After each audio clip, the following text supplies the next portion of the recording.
If you don't already know, my name is Hannabah, and the whole reason why I'm here is for you.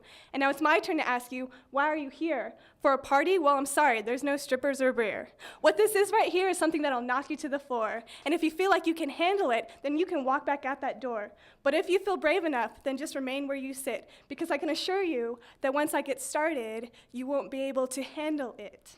Because this is fast, fly, sly, loose, cool, whatever you see. This is new, just for you, totally true, and absolutely drug-free. This is batteries not included, nicely suited, perfectly shooted, and whatever you want it to be. This is crazy, sexy, cool, all rolled into one just for fun, and you know, ladies and gentlemen, this is poetry. Yeah. Thank you. That's my poetic introduction, and now for my Navajo introduction. Ya't e, she'e Hannabah yina she, ka'ishtin nishlin, do bilagana bashashin, do tutnizani dashanali, do bilagana dashache.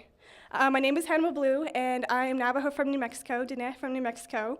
My clan is the Red Bottom clan, born for Bilagana, and my maternal grandparents' clan is a Tangle People clan. I'm just really excited to be here, able to share the stage with so many amazing people. I want to say thank you for the Denver Open Media Foundation for hosting us. Let's give them a round of applause for that. I'm so privileged to be able to be also here as part of Cafe Cultura. We put on some amazing events. We have the monthly event, but we also have this annual event in March, and the one that's coming up this March is on March 9th. It's in honor of National Native HIV/AIDS Awareness Day, as well as National Women and Girls HIV/AIDS Awareness Day. And it's a pretty awesome event. Last year we had 350 over maybe almost 400 people who came out. There's free food, there's open mic, we'll have some featured performers. We have April Chavez, who was with the Santa Fe Indian School spoken word group. She's an amazing spoken word artist. We also have, who's the other feature?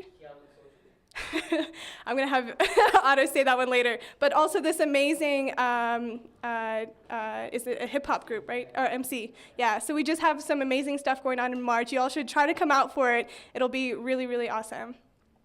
And the next piece I'm going to do, I actually did, I wrote it when I was in New York City, actually.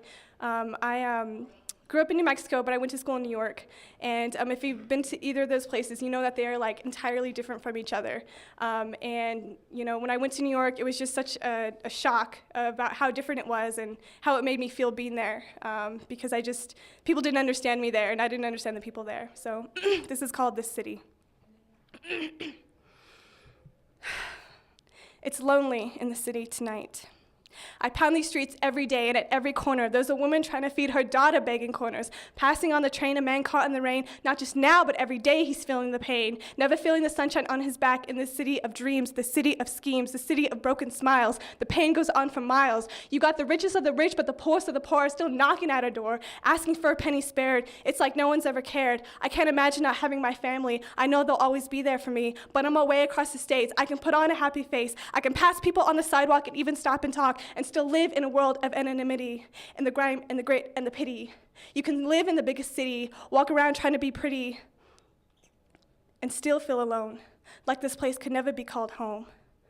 Because it's lonely in the city tonight, and I'm feeling like I gotta get out of this place tonight, and I'm feeling like I gotta see a face tonight, because it's lonely in the city tonight.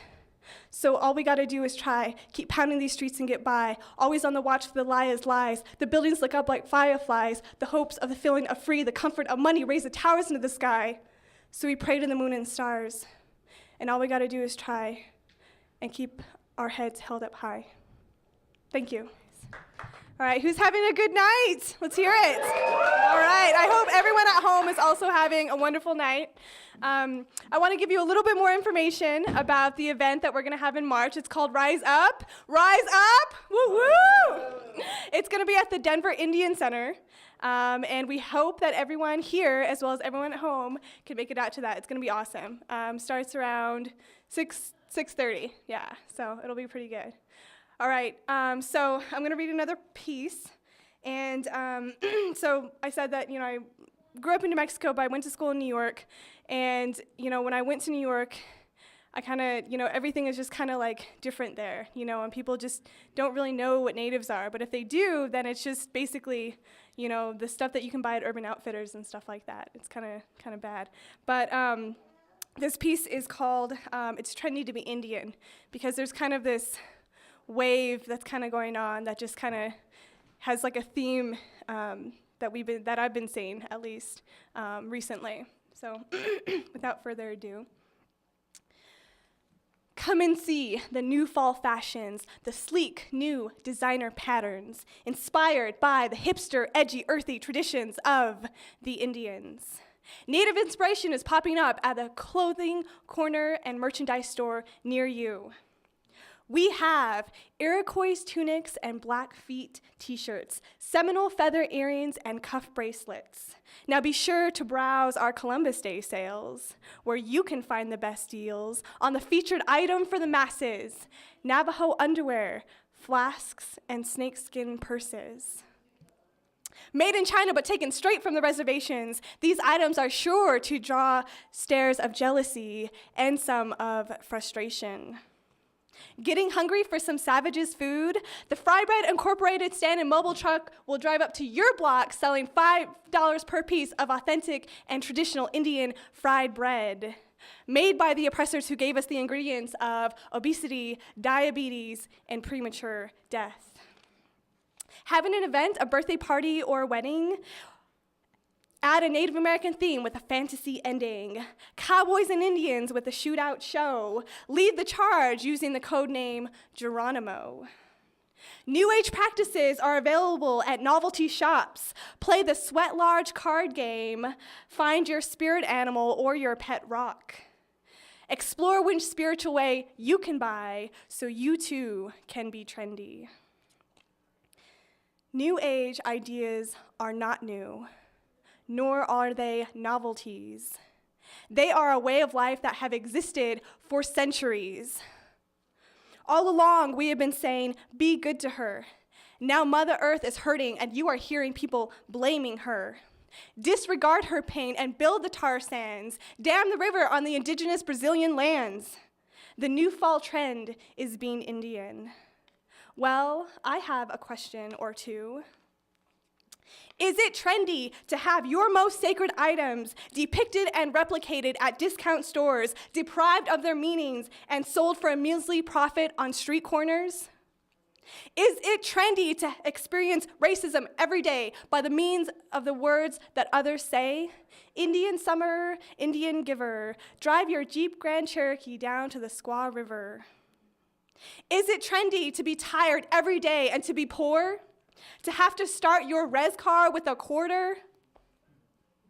Is it trendy to have your culture ripped from you, to be beaten for speaking your own language, to be enslaved, killed off, and assimilated?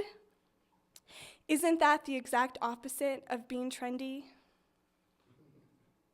I guess being Indian is only trendy when being Indian is used to make money. If that's the case, then to me, being trendy is the least Indian thing that you can do. That's why I'll take my ancestors' sacred ways over being trendy any day. Thank you. Yeah.